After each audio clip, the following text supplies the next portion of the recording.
Tales of Childhood. Roald Dahl. Roald Dahl, 1916 to 1990, was a British novelist. রোয়াল্ড ডাল ইনি 1916 সালে জন্মগ্রহণ করেছিলেন। 1990 সালে এনার মৃত্যু হয়। ছিলেন একজন ব্রিটিশ সাহিত্যিক। দেখো, ব্রিটেন বা গ্রেট ব্রিটেন এটা ইউরোপের একদম পশ্চিম প্রান্তে বা বাঁদিকে, একদম বাঁদিকে। ইউরোপ একটা মহাদেশ, সেদিককার একদম বাঁদিকে অবস্থিত। 4টে টোটাল দেশ নিয়ে গ্রেট ব্রিটেন গড়ে উঠেছে। এর মধ্যে সবচেয়ে বিখ্যাত যেটা, সেটা হচ্ছে ইংল্যান্ড, এবং আশেপাশে আরও 3টে দেশ রয়েছে। এখানকার লোকেদেরই ব্রিটিশ বলে। তো কবি সেরকম ব্রিটিশের একজন বাসিন্দা, যিনি সাহিত্যিকও বটে, শর্ট স্টোরি রাইটার, ছোট গল্পের লেখক, পোয়েট, কবি, ফাইটার পাইলট। পাইলট মানে কি, যে বিমান চালায়, বিমানের নাবিক। ফাইটার বলতে ফাইটার প্লেন মানে যুদ্ধ বিমান, খুব স্পিডি, মানে প্রচণ্ড গতিবেগ সম্পন্ন কিছু বিমান আছে যেগুলো যুদ্ধের সময় কাজে লাগানো হয়। সেই বিমান থেকে কখনো কখনো বোম ব্লাস্টিং করা হয়, মানে বোমা বর্ষণ হয় শত্রুপক্ষের দিকে। আবার অনেক সময় দুর্যোগকালীন পরিস্থিতিতে এই প্লেন দিয়ে অনেক দূরে কোনো অন্য দেশে কিংবা এক দেশের অন্য প্রান্ত থেকে অন্য প্রান্তে তাড়াতাড়ি করে যে ত্রাণ আছে সেই ত্রাণও সরবরাহ করা হয়। তো আমাদের লেখক সেই যুদ্ধ বিমানও চালাতেন অ্যান্ড স্ক্রিন রাইটার, অর্থাৎ নাটক লিখতেন। ডাল rose to prominence in the 1940s. Prominence মানে কি, ছাপ ফেলে যাওয়া, লোকের নজরে আসা, মানে অনেক কিছু আশেপাশে সাধারণের মধ্যে থেকে আলাদা হয়ে যাওয়া, উঠে আসা স্পষ্টভাবে, এরকম। তাহলে 1940 সাল নাগাদ, মানে এনার ধরো প্রায় যখন 24 বছর বয়স, তখন আর কি ডাল সবার নজরে আসেন। কিভাবে নজরে আসেন? With works for both children and adults. তার শিশুদের জন্য এবং বড়দের জন্য বিভিন্ন কাজকর্ম, সৃষ্টিকর্ম, অর্থাৎ লেখালেখির যে কাজ তিনি করেছিলেন সেই সবের কারণে। And became one of the world's best selling authors. এবং কি হয়ে যান, যে পৃথিবীর সবচেয়ে বেশি বিক্রি হয়েছে যার বই, এরকম অথার্স, এরকম লেখকদের মধ্যে একজন। হিজ ওয়ার্কস ইনক্লুড, তার যে সৃষ্টিকর্মের ভাণ্ডার, তার মধ্যে রয়েছে James and the giant peach. Peach এক ধরনের ফল, একটু টক, একটু মিষ্টি, হলদে, কমলা, গোলাপি, বেশিরভাগ ক্ষেত্রে কমলা বা গোলাপি রঙের হয় পিচ। লাল, চেরির মতো, চেরি বলতে আর কি বেরি, একটু বড় বেরি, সেই রকম হয়। আমাদের এদিকে পিচ খুব একটা ভারতে পাওয়া যায় না, মানে উৎপাদন তেমন হয় না, পাওয়া তো যেতেই পারে, আনলেই হবে। ইউরোপ এবং উত্তর আমেরিকার কিছু প্রদেশে পিচ উৎপাদন হয়। Charlie and the chocolate factory. তো সেই একটা বইয়ের নাম James and the giant peach, আর একটা বইয়ের নাম বা গল্প বা উপন্যাস বলতে পারো, আর একটার নাম Charlie and the chocolate factory. Factory মানে কি, কারখানা, যেখানে আর কি চকলেট তৈরি হয়। মাটিল্ডা। The witches. উইচেস বলতে হচ্ছে যে কি বলবো, মহিলা দুষ্ট কোনো চরিত্র, এরকম। একজন মহিলা জাদুকরণী বলতে পারো, যার জাদুই ক্ষমতা আছে, তবে এই জাদুটা তিনি লোকের ভালোর জন্য ব্যবহার করেন না, অন্যের ক্ষতির জন্য এবং নিজের লাভের জন্য ব্যবহার করেন। নিজের লাভের জন্য না হলেও বেশিরভাগ ক্ষেত্রে মানে ক্ষতির জন্য ব্যবহার হয়। ভালো জাদুকরণী বা জাদুকরিনী নন। বাংলায় যে শব্দগুলো উইচের যে প্রতিশব্দ আছে সেগুলো মোটামুটি ধরো ডাকিনী হতে পারে, ডাইনি, মোহিনী, স্ত্রীলোক, এরকম। George's marvellous medicine. মার্ভেলাস মানে হচ্ছে অভূতপূর্ব, মানে এটাও এক রকমের জাদুকরি, মানে অবাক করে দেওয়া এরকম। মেডিসিন মানে কি ওষুধ। এইগুলো তার বইয়ের নাম। The present text is an excerpt from his autobiography tells of childhood. তাহলে বর্তমানে যে আমরা গল্পটা বা যে জীবনীর অংশটা পড়তে চলেছি সেটা একটা এক্সার্প্ট, মানে কি নেওয়া অংশ, কিছুটা অংশ উদ্ধৃত হয়েছে এরকম। কোথা থেকে না, অটোবায়োগ্রাফি। তার অটোবায়োগ্রাফি আর বায়োগ্রাফি দেখো, যখন কোনো জীবনী কোনো মানুষের সম্বন্ধে লেখা হয়, মানে মানুষের ছোটবেলা থেকে তার মৃত্যু পর্যন্ত বা সে যে সময় লিখছে সেই বেঁচে আছে এখনো পর্যন্ত তার জীবনের কাহিনী বর্ণনা হয়, সেই বর্ণনটা যখন লেখক নিজে করেন তখন তাকে বলে আত্মজীবনী বা অটোবায়োগ্রাফি। যখন সেই বর্ণনটা, যে গল্পটা অন্য কেউ তার লেখার মাধ্যমে, তার সৃষ্টিকর্মের মাধ্যমে দর্শকদের কাছে, শ্রোতাদের কাছে, পাঠকদের কাছে পরিবেশিত করেন, তখন সেটাকে বলে জীবনী বা বায়োগ্রাফি। সেটা আত্মজীবনী বা অটোবায়োগ্রাফি না। অটোবায়োগ্রাফিও একটা বায়োগ্রাফি, কিন্তু সেটা আত্মজীবনী। তো তার আত্মজীবনীর কি নাম? Boy tales of childhood.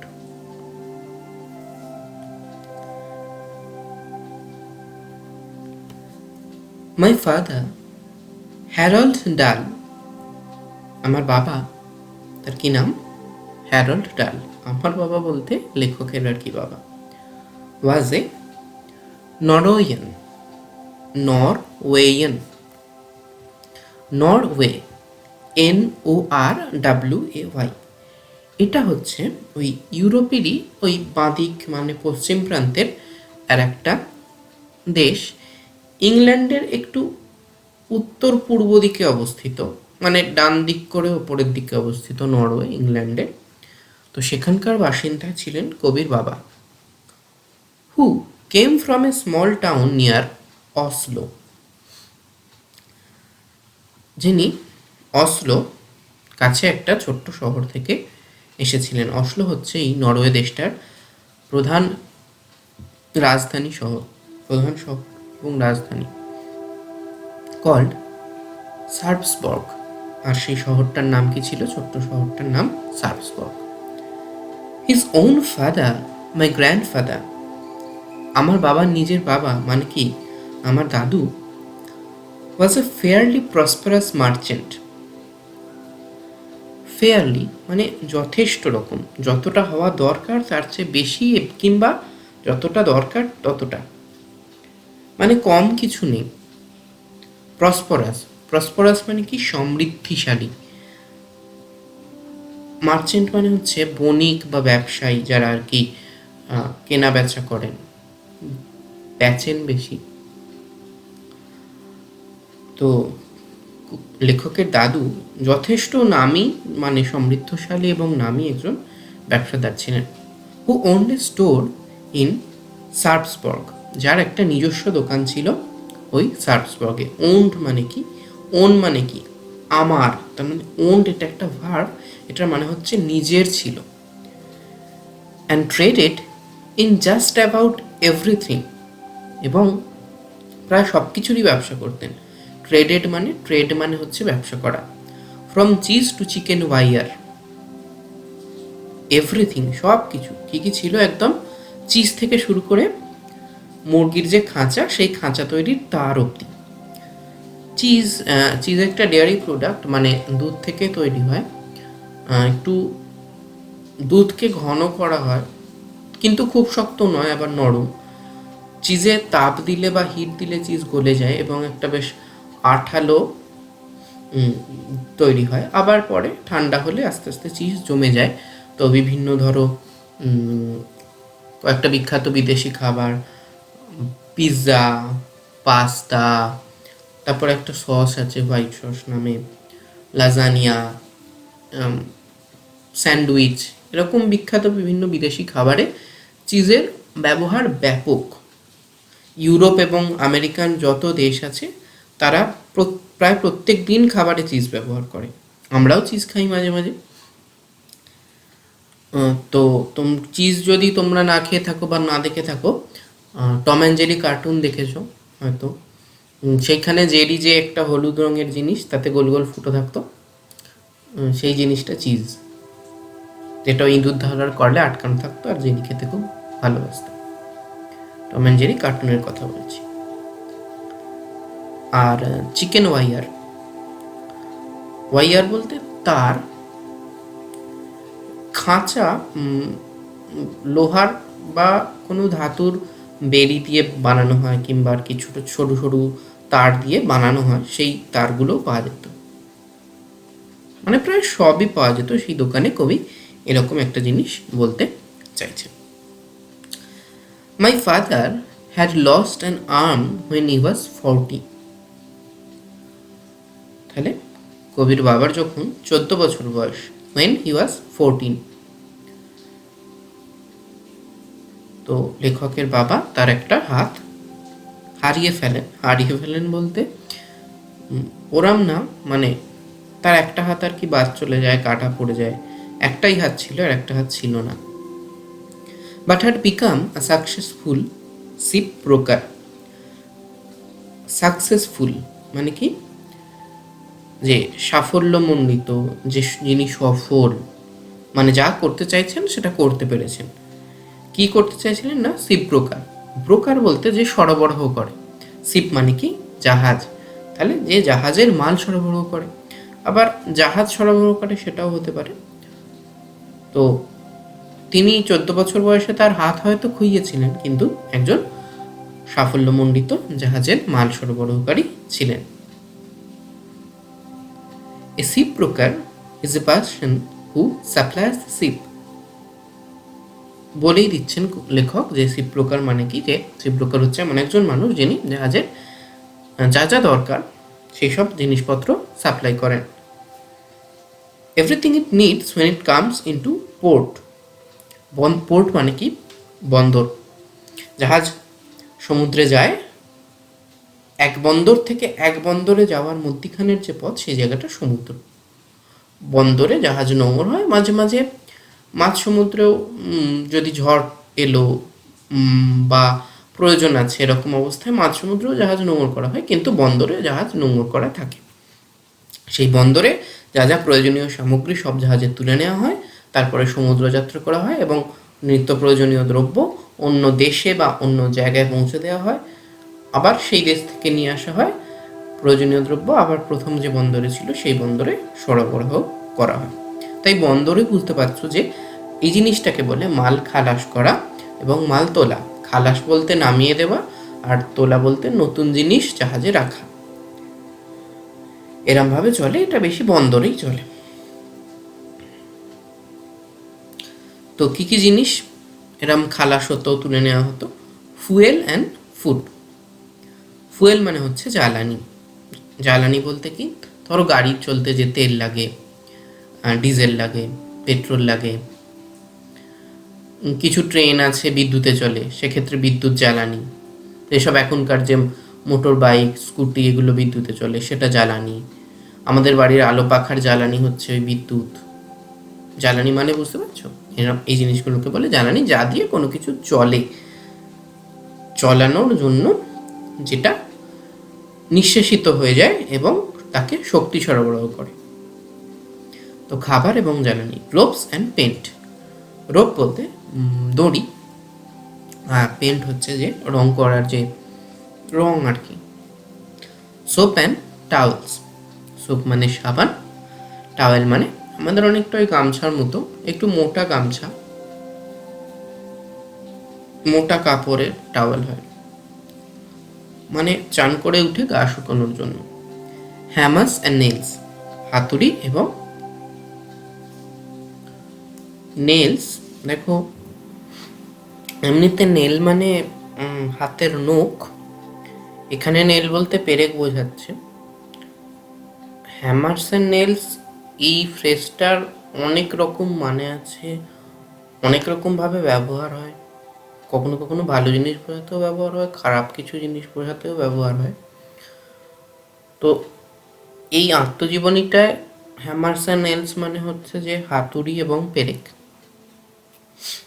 And thousands of other little items, এবং হাজারো আরও ছোটোখাটো টুকিটাকি জিনিসপত্র। A ship broker is a kind of enormous shopkeeper or for ships. একজন শিপ ব্রোকার মানে জাহাজের ওই মাল সরবরাহকারী, তিনি একরকমের খুবই বড় দোকানদার। শপকিপার বলতে দোকানদার, ইনর্মাস বলতে বিশাল।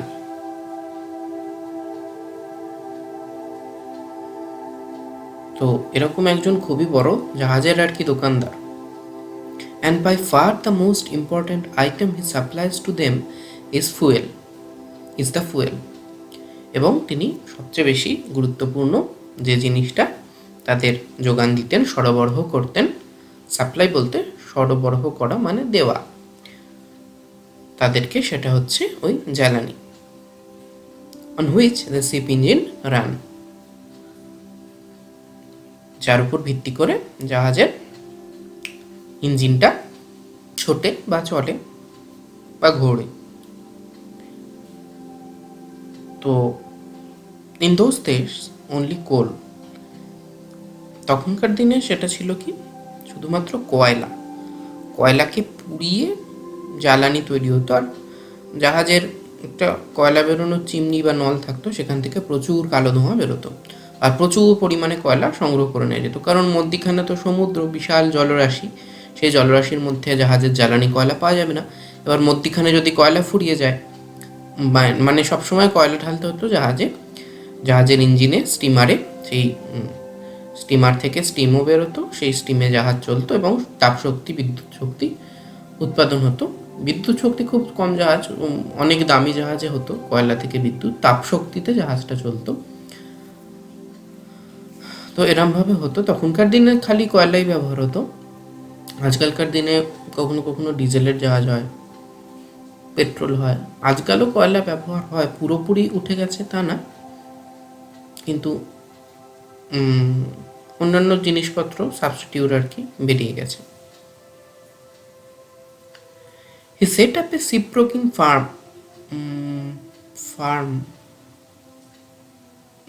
টেক্সটে ফার্ম বানানটা ভুল রয়েছে।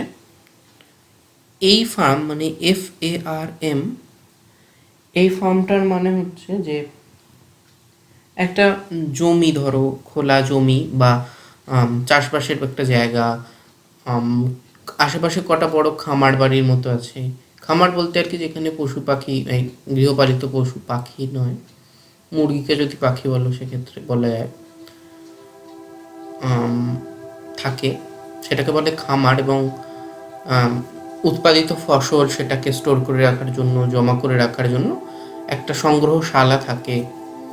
সেটা আবার মাটি থেকে কিছুটা উঁচুতে হয়, যাতে আর কি ইঁদুর বা অন্যান্য বুনো জন্তু জানোয়ার সহজে আক্রমণ করে সেই শস্য খেয়ে নিতে না পারে। এবং যারা সেই কাজকর্ম করবেন, মানে শস্য তুলবেন, শস্য সংগ্রহ করে রাখবেন, পশু পাখির, গৃহপালিত পশুপালনের দেখাশোনা করবেন। গৃহপালিত পশু বলতে আমি বলতে চাইছি যে ধরো ঘোড়া, মুরগি, ছাগল, ভেড়া, শুয়োর, হাঁস, মানে যেগুলো থেকে মুরগি, ছাগল, ভেড়া এগুলোর মাংস পাওয়া যায়, ভেড়ার উল পাওয়া যায়, মুরগি ডিম দেয়, হাঁস ডিম দেয়, ঘোড়ার ওপর লোকে ছুটে যাতায়াত করতে পারে। মানে ব্যবসা করার জন্য পশুগুলোকে পালন করা হচ্ছে। সেই রকম যে এলাকা, সেইটাকে বলে ফার্ম, যেটার বানান হচ্ছে FARM, কিন্তু এটা FIRM হবে, যেটার মানে হচ্ছে যে একটা ব্যবসার জন্য খোলা কোম্পানি, ব্যবসা করবে বলে একটা জায়গা খুলেছে বা একটা কোম্পানি খুলেছে, এরকম ব্যাপার। ওই ফর্মটা গ্রামের দিকের ব্যাপার, ওই মানে FARM এর বদলে হবে FIRM। তাহলে তিনি এরকম একটা জাহাজের মাল সরবরাহ করার জন্য একটা কোম্পানি স্থাপন খুলেছিলেন। সেটা কোথায়? At Cardiff of South Wales. এটা লক্ষ্য করো, Cardiff of South Wales. South Wales এই দুটো শব্দ মিলিয়ে একটা জায়গা, মানে ওয়েলস বলে একটা জায়গা আছে সেখানকার দক্ষিণ দিক, সেইখানে আছে কার্ডিফ শহরটা। আমাদের এখানেও যেমন ধরো উত্তর দিনাজপুর, দক্ষিণ দিনাজপুর। দক্ষিণ দিনাজপুর, দিনাজপুর একটা জায়গা, দিনাজপুরের দুটো ভাগ আছে, একটা উত্তর একটা দক্ষিণ। এরকম ওয়েলসেরও যে দক্ষিণ ভাগ, সেইখানে এই কার্ডিফ যে শহর বা জায়গা সেটা অবস্থিত। সেইখানেই তিনি একটা ওই জাহাজের মাল সরবরাহকারীর কোম্পানি খুলেছিলেন। My father met my mother Sofie Magdalene Hesselberg. আমার বাবা আর আমার মায়ের দেখা হয়েছিল, মানে আমার বাবা আমার মায়ের সঙ্গে দেখা করেছিলেন। মেট মাই মাদার, এটা এমনি মানে দেখা হয়েছিল। তো মায়ের নাম হচ্ছে কি? Sophie Magdalene হেসেলবার্গ। During the summer of 1911, 1911 সালে গ্রীষ্মের সময়। ইউরোপিয়ান কান্ট্রিগুলোতে, মানে ইউরোপীয় দেশগুলোতে আর কি সামার একটু লম্বা চলে, আমাদের চেয়ে কম সময়, কিন্তু ওদের শীতকালটা বেশি লম্বা এবং ওদের সামার আমাদের মতো এতটা গরম পড়ে না, বেশ আরামদায়ক গরম থাকে। তো ইউরোপিয়ান লোকেরা বা আমেরিকান লোকেরা সামারটাকে পছন্দ করেন। And were married soon after. তো 1911 সালের গ্রীষ্মের সময় তাদের দেখা হয় এবং তারপরে তারা তাড়াতাড়ি, সুন আফটার মানে তাড়াতাড়ি, তারপর তারা বিয়ে করে ফেলেছিলেন। তো এখানে অনেক জিনিস তো তোমার অজানা বা তোমাদের অজানা, সেই কারণে অনেক কিছু এক্সপ্লেন করতে হচ্ছে। খুবই কম আজকে পড়া হলো এই ভিডিওটায়, এখনও এর পরের পার্টটা পড়তে হবে। তো মানেগুলো তো বুঝতে হবে, আস্তে আস্তে মানেগুলো বুঝে নিতে হবে, মানেগুলো না বুঝলে হবে না। তো এটা পড়তে আমাদের সময় লাগবে বেশ খানিকটা। আজকে এখান অবধি থাক, 89 পেজ অবধি। এরপরেও আরেকটু কিছুটা পার্ট আছে, এটা পরের ভিডিওটায় পড়ব। কোনো মানে বুঝতে অসুবিধা হলে কমেন্ট করে বলো। ভালো লাগলে লাইক করে দিও, শেয়ার সাবস্ক্রাইব করে দিও। ভালো থেকো।